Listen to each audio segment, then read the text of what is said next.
Thank you. Kindly sit now.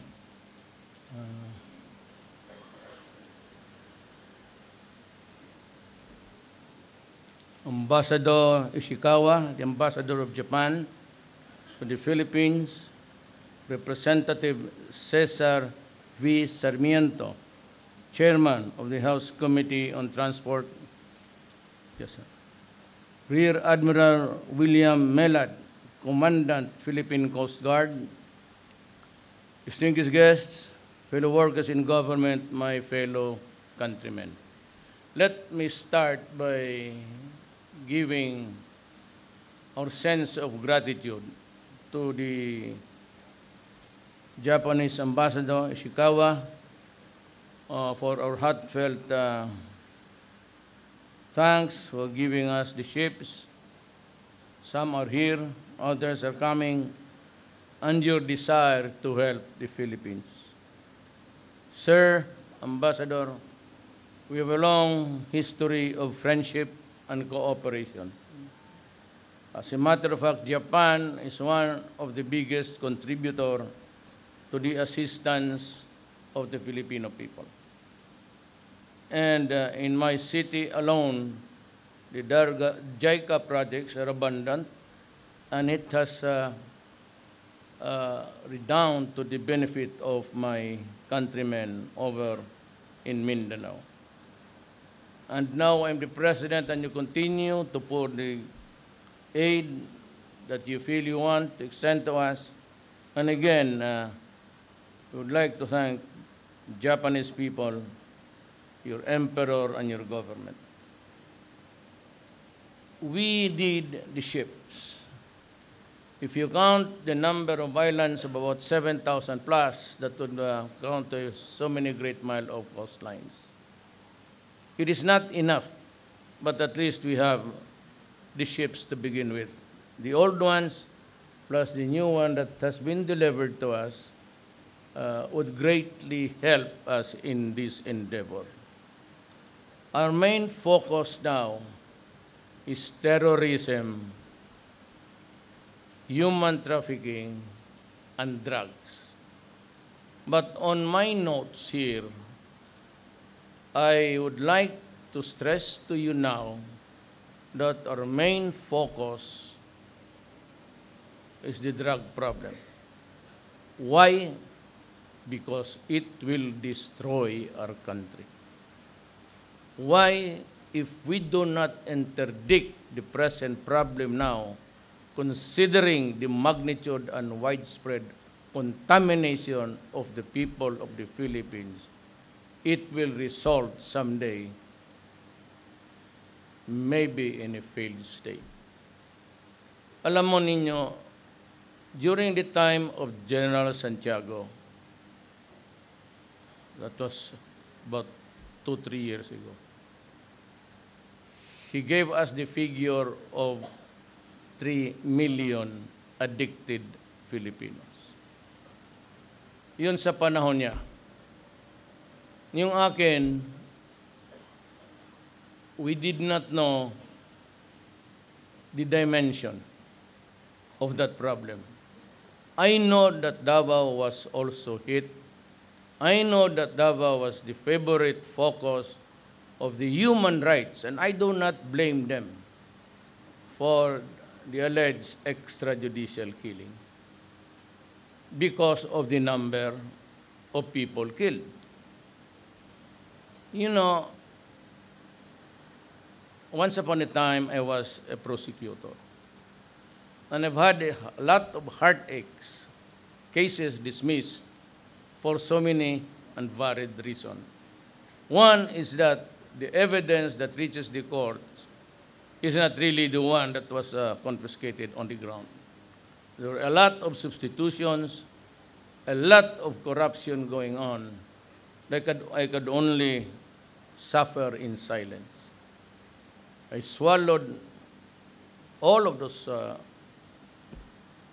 misgivings, and I said someday I might be able to do something more. So I was the favorite whipping boy when I became mayor because I was really very strict. Now, what's the reason why mas marami ang patay sa Davao kaysa ibang lugar. Well, for one, having known the travails of law enforcement, I was quite aware of the attendant problems and travails of a law enforcer. Ang police lang, one, if there is a case filed against him, he has to go to the Polcom to answer. He has to go to the internal affairs to answer for. It's one crime. He has to worry about the ombudsman, and he has to worry about the human rights. Hindi malaman ng pulis, mabubuwang, hindi lang ninyo alam, the guy there outside, that once a case is filed against him, except for the officers, automatically they are suspended. Pati yung mga officers, but on a long term, 2 years, pag wala nangyari yung kaso, they are restored. But itong policeman, hindi. Then on that day, with an entry fee in the police, anywhere, with only 14,000, how do you think the human being will survive? Suspended ka agad yan. On that day, wala na yung pagkain sa opisina, and even the small few things of financing the trip of the children to and fro from the school. Kaya doon sa akin, if you really want to know, if a policeman or a military man for that matter, or a government security, for as long as he followed yung trabaho niya, he will have my support. And they had my support. And I supply the money take home if they are suspended. I see to it that they have 1 sack of rice to eat every month. I give them almost a grocery of, para may ulam. So to complete the meal. And I take care of the lawyers and everything. So why do I get in return? I get the security forces working for me efficiently. And because they are industrious, they have more to encounter, and eventually, the more cases filed against them. But in my 22 years as mayor, I have never allowed a military man, a policeman, the security forces to go to jail because they were doing their duty. Never allowed it. I fought all the way up, tooth and nail. There was a time 27 police officers were recommended for dismissal. I raised hell. And I said I would never allow it, even if I have to. Or might as well ask them to join me and go to the mountains and fight government. If that is how things turn out to be with all our good intentions.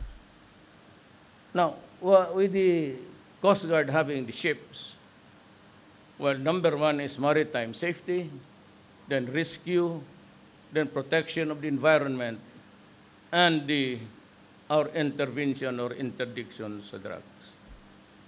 Let me just explain to you my longing desire. I am a Filipino. I do not claim greatness.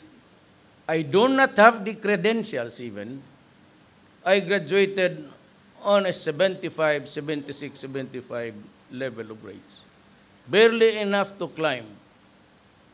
All of the cabinet members that you see now are my friends, my fraternity brothers, and people from Davao whom I know.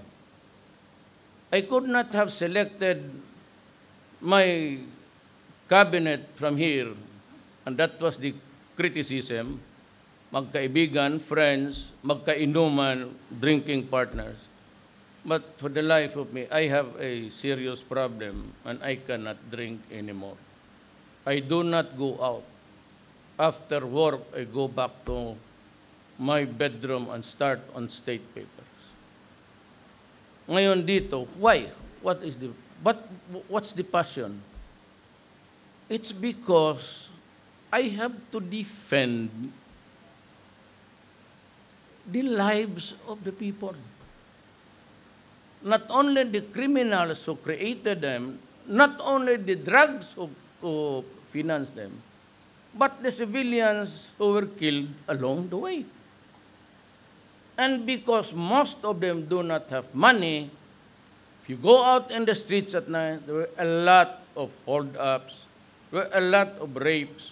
They just pull you in one dark corner and they would just ravish the women. The human rights starts to harp on, maybe the human rights, on say the culture of violence. My God, be honest to yourself. The culture of violence started when the drug problem was allowed to go astray all these years. Nobody was doing about it, except in Davao, because I was very strict, and the police and the security forces had my backing. And so there were a lot of encounters, and therefore a lot died. And I was the favorite weeping boy of the human rights for simply out of the numbers. And I said, because people are working, and because I support them, I defend them. If all of these things were done, killing people in the line of duty, and one thing is fundamental for all, the military, the police, and the security forces, and even the security guards, assisting in the arrest of the private security. I told everybody when I became the president, go out and hunt for them. Arrest them. Announce your authority if there is still time to do it, and place him under arrest and tell them that he is being placed under the custody of the law. And if he does not submit, it's the criminals, it's the police. Your duty is to arrest. And if there is a resistance, you have to overcome the resistance to bring him to the court of justice if there is a warrant for his arrest. And if there is none, and you catch him selling shabu, committing a crime in your presence, or about to commit a crime in your presence, or has in fact committed a crime in your presence, you do not need a warrant. Just go ahead and announce your authority and bring him. Now, if he presents a resistance, a violent one, and if you think that he is armed with a lethal weapon, and you will die, then may God shoot him dead. That was my order. And in not repeat every time I say, go out and hunt for them. Because you guys, you have the basic 2 years training about criminal law, criminal evidence, and all of those things. And as a matter of fact, when I graduated, when I passed the bar, I got married very early. I had to work as a professor in the police academy in southern Mindanao, which is in Davao. I taught criminal law, criminal evidence, and criminal procedure. But all of those things are already imbued in the minds of the people. No need for me really to lecture everything. But the sheer number given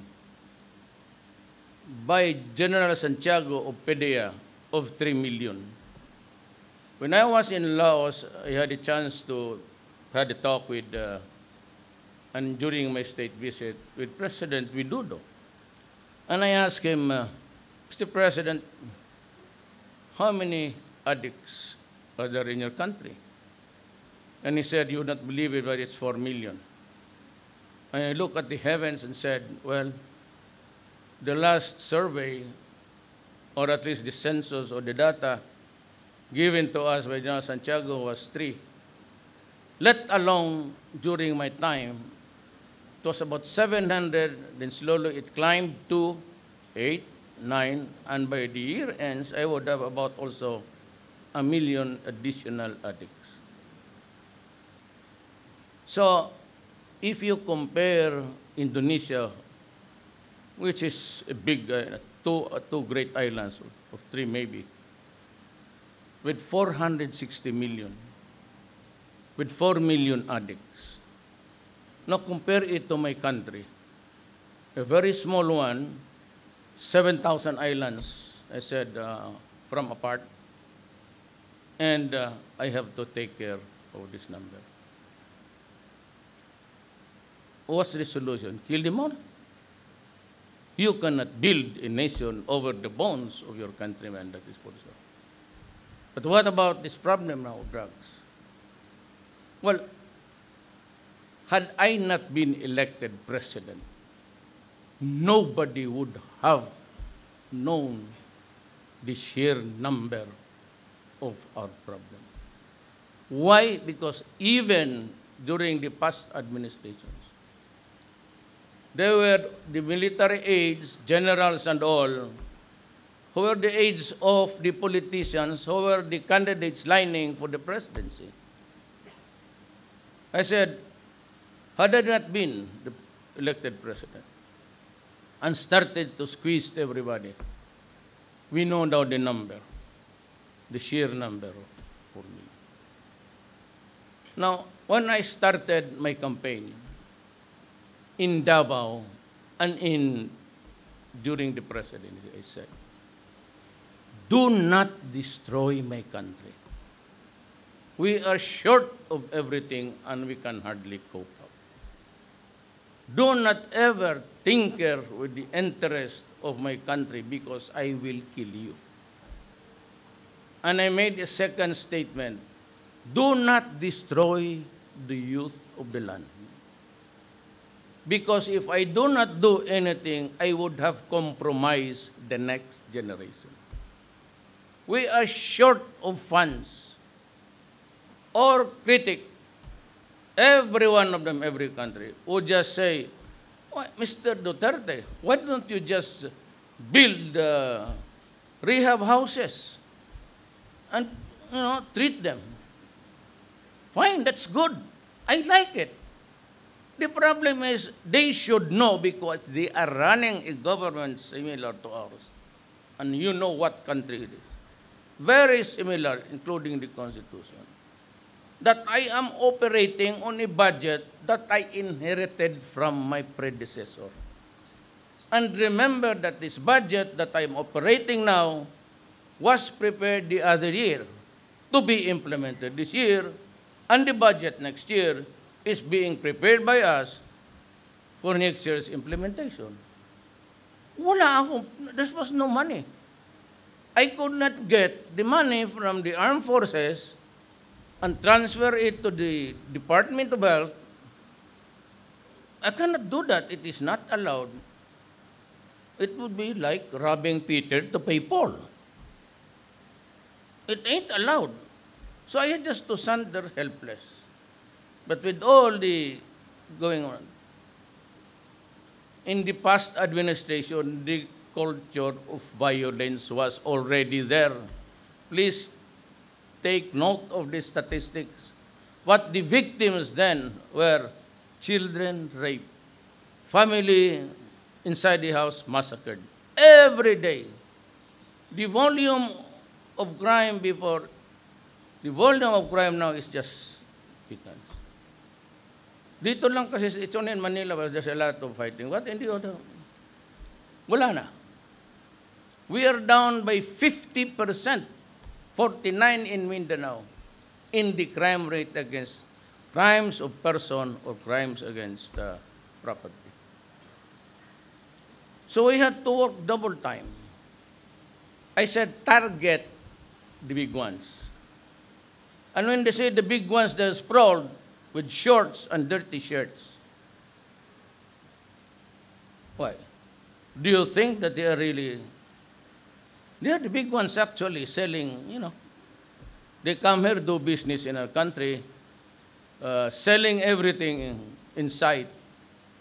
And during nighttime, they go to the Chinatown, and the selling of drugs, the transaction, is always a brisk activity. So we had to act. Why? Because it is a self-preservation thing. The 4 million is not concentrated in one barangay. They are spread throughout the Philippines. And with 4 million into Shabu, what do you think will happen to the next generation? They don't understand it because it is not their concern. Were it for the lives of their citizens, they would have done worse. So, but it's not their problem. They always try to sport about human rights and everything. That human rights issue was against me ever since I became mayor. And you from the Davao, Mindanao, you know that. It was an issue, it was always an issue of women and drugs killing extrajudicial. But I had several wives, and, well, my wives, they have left me. I have forgiven them. So that's not an issue anymore. But remember, that issue against me during the last presidential election was a non-issue. You are all witnesses. The never issue came out until the time when I was hitting the ratings up to 32 and stayed there to win the election of 15 million voting for me with a majority of a sheer number of 6 million over my necks. Why? I come from Mindanao. Some of you do not even know where Mindanao is. No offense intended. Why? From the outside, I came in here. I was the only non-persona in the national stage. Where did I get the 15 million and a margin of 6 million? It was in the messaging. One of the greatest victories with that margin of almost 7 million. What was my capital stock? My face, nobody knew me. I was a provinciano. Neither was I an actor ever since. Just an ordinary face there in the streets. What? Money? If you only know. And there were a lot of big businesses who contributed money. I'd like to tell you now. And if you want to know who they are, you ask me after this week. For those who had business with government, never had. I was prepared to lose.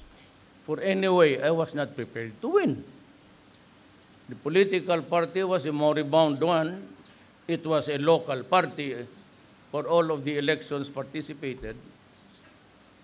But I just got into the wagon and used it, and with the little money from the Davaoeños, and for the limited time that I could visit, I did not even have one single governor in Luzon except Jaime Marco. Wala akong barangay captain or neither a councilor nor mayor or congressman. So what's the message?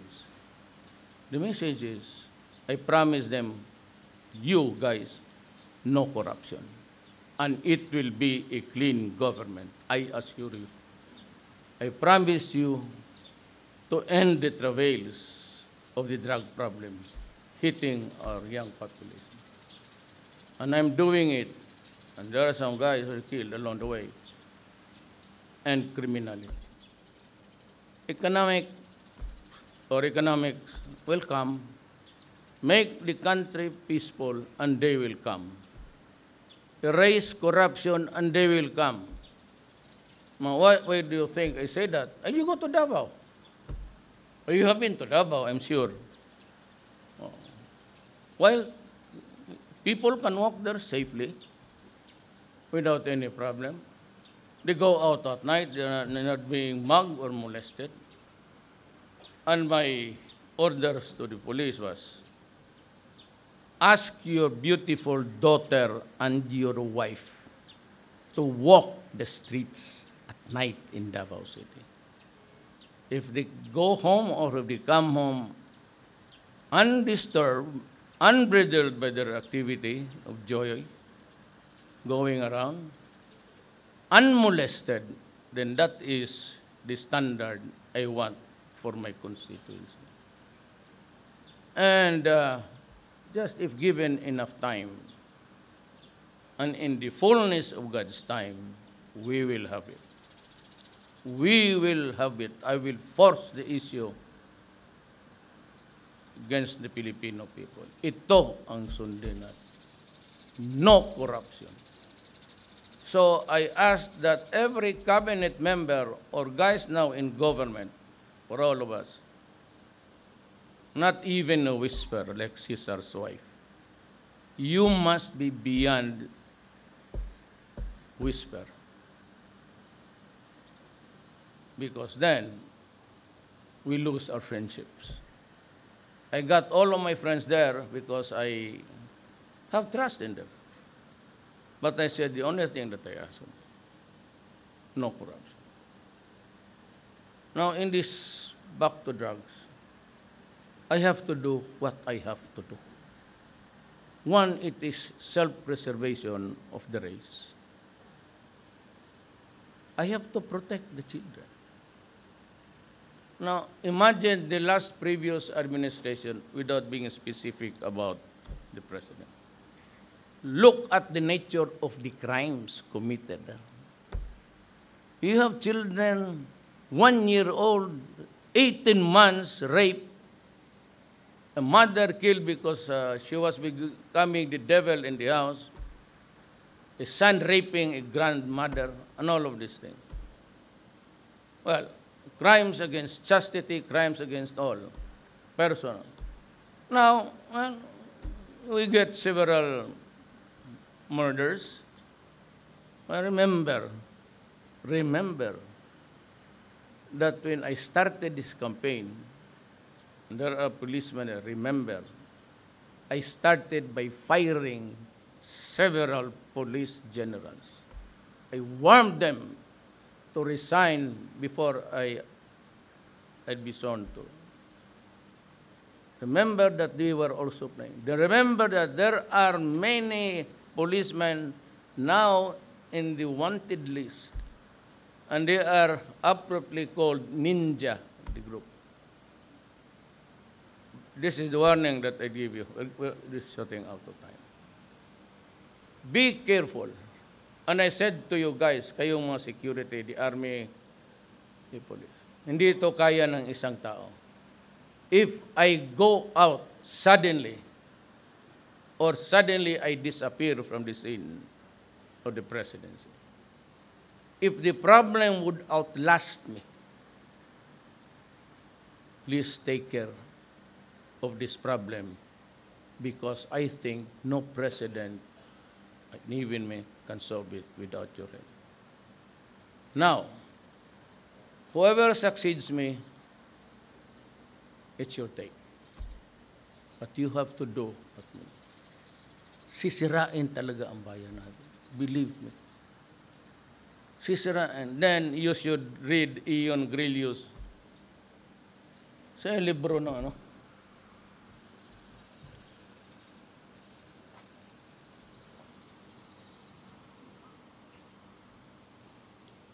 This is a book which I have distributed to the officers' corps, but I do not think I had a chance to visit here before. It's Ion Grillo. It says Gangson. This is actually the history of Escobar. And if you have read all the Narcos, this is the way the South American countries failed and fell one by one. It is really in non-fiction, and it's all there for you to read. Exactly the same. May I end? I said, be careful that there are about 5,000 barangay captains in my list. Nagdadalawang isip ako, I'm trying to facilitate whether to release it or not. For simply, if you will read it, you will be discouraged. You will be downhearted.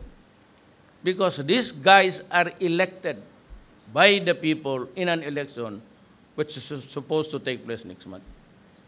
I pleaded to Congress, call off the elections, because this guy would still try. They have the money. And what is really worse is there are policemen, 6,000 of them. And I cannot even announce them anymore. I would not have the time to announce their names individually. So what I would like to know is also whether the Justice Department, because there are prosecutors in that, also corrupt. And I will just send the list to the DILG, local government secretaries. Hindi ko na kaya kasi if I read it, tapos magkapatayan, if I read all the names and they would start to cleanse themselves among themselves to prevent, being drawn into the vortex of the shabu, mahirapan tayo. But we are placing our children in danger. If you think that it cannot be solved by the civilians, then I'm telling you now, solve it for yourself. For after all, you are mandated by the Constitution to preserve the country, which means to say the youth, the future Filipinos. Save them, do your work, and prevent the erosion of the integrity of our country. Wala talaga. Hindi ko nga. If I cannot do it, nobody can. You know me, you know the rest of those who run during the last election. You know their character. You know their, the limits of their persona. If I cannot do it, then give them 1,000 years. They cannot do it. That's why I'm warning you. I am not asking you to do anything drastic or extraordinary. I'm just asking you to sleep on it very carefully because the portals of the national government has been opened and narco-politics has crept in. Dilemma. Do not delude yourself about her kneeling down. I warned her 8 months ago, now before the election. I was summoned by the Senate. There was rice smuggling. And in the course of the Senate hearing, Mr. Enrile, the senator, asked me, if you find Bangayan smuggling rice in your city, what will you do? And I said, Mr. Senator, this guy is robbing us of 7 billion a year of taxes. If I find him in Davao City, I'll kill him for 7 million. Then Jingo Estraga, the Evers is listening now, I think it's live, the smart elect, and he would just also say, ano yon? What's that? What did you say?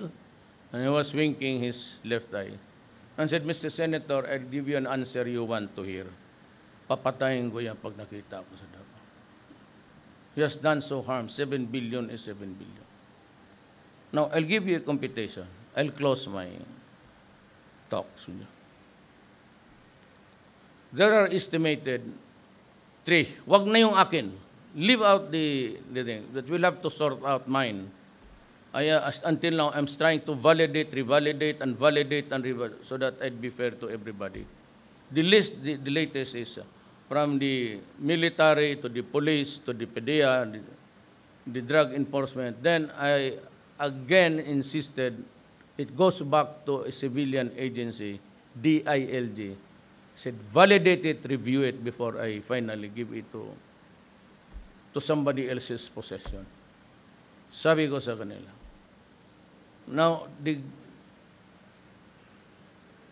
the national has already opened to narco politics. I do not think that it would be good to have the elections sa barangay captain.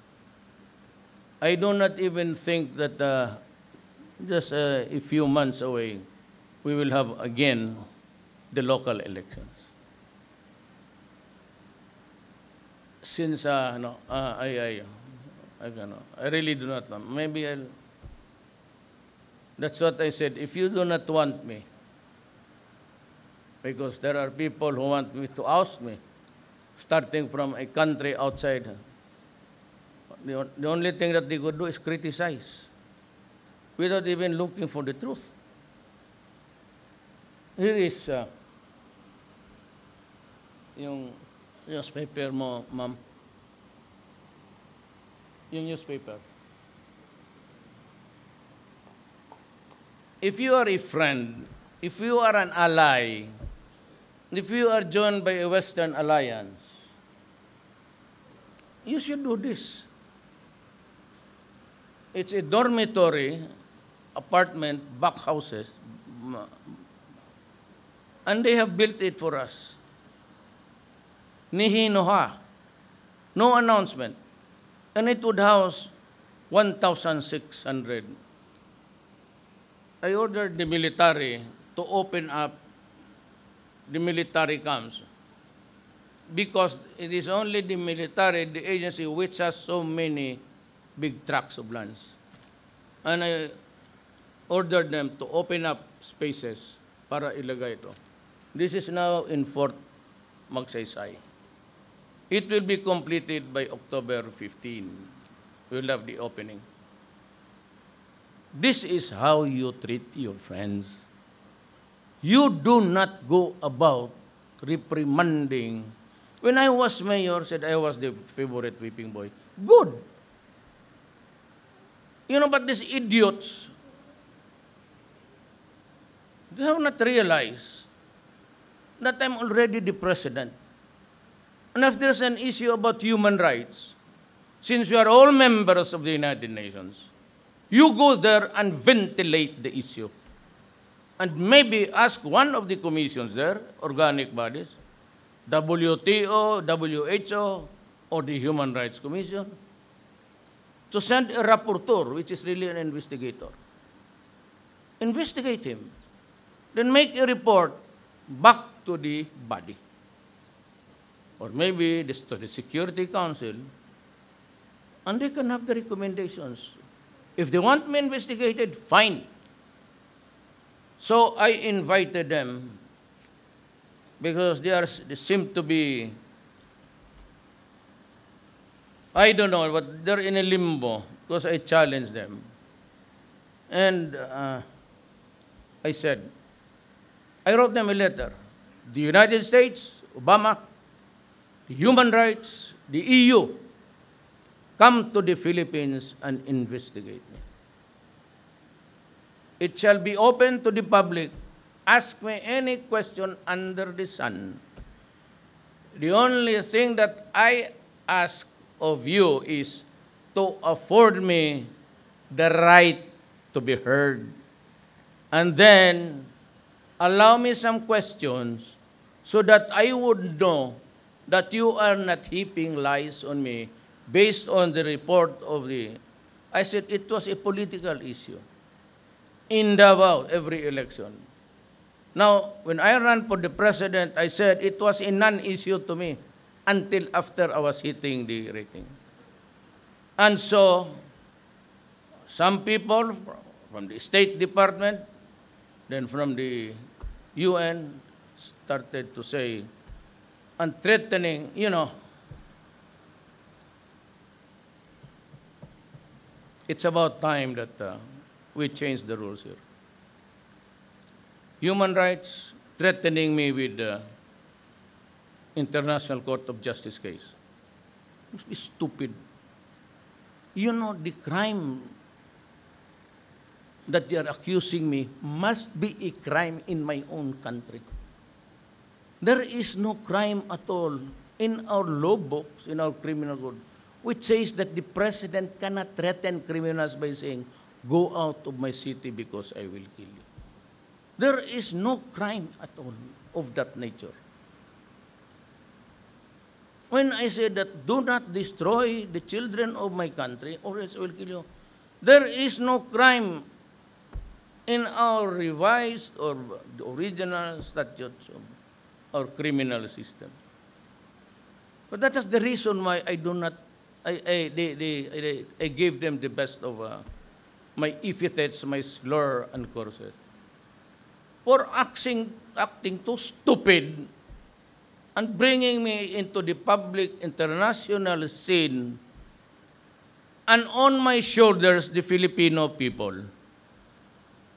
Because it would put the Filipinos in shame everywhere when you do that. And that is why I'm the guy, if I don't respect you anymore, be prepared for the worst. Because I can give you gallons of epithets, curses, and but look at this guy when when I said, I will repeat it. Eh, putang ina ngayon. The translation of that in our Filipino diction, even to pronounce it, and grammar, that thing says, son of a bitch, and the ladies would pronounce it, salamagan. But we have never used the word son of a whore. It is the invention of the press and the people there up there. People judge best when they condemn. Ganon yan. Especially if they want for condemnation, they are good at it.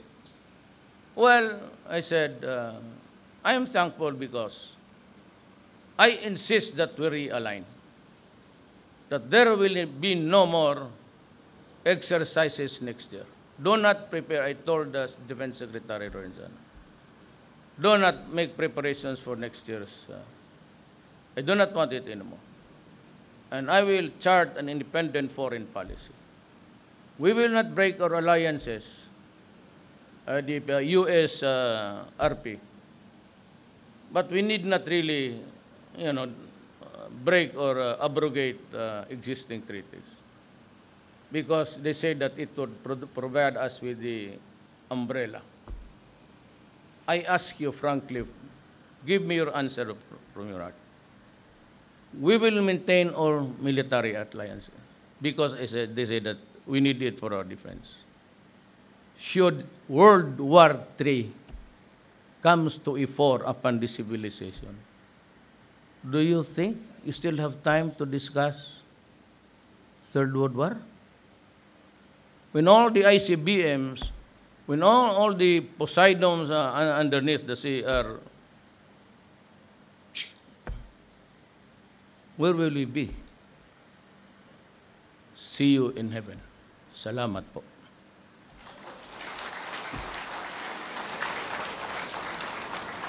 How I gave this to one of guys, kung sinong mula nito? From this up. Yes, sir, you can have it. Read it and you will find your country almost there. Really.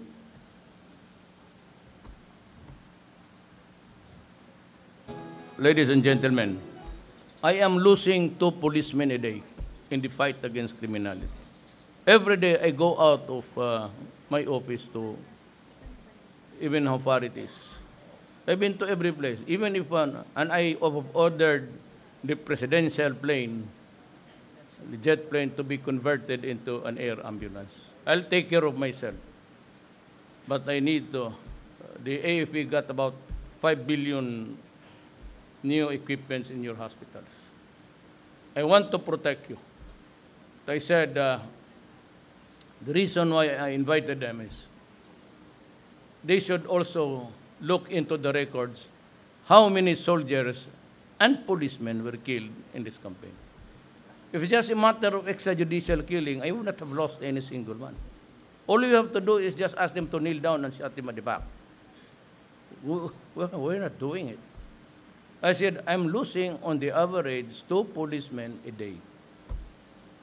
So just that you would be informed about these things.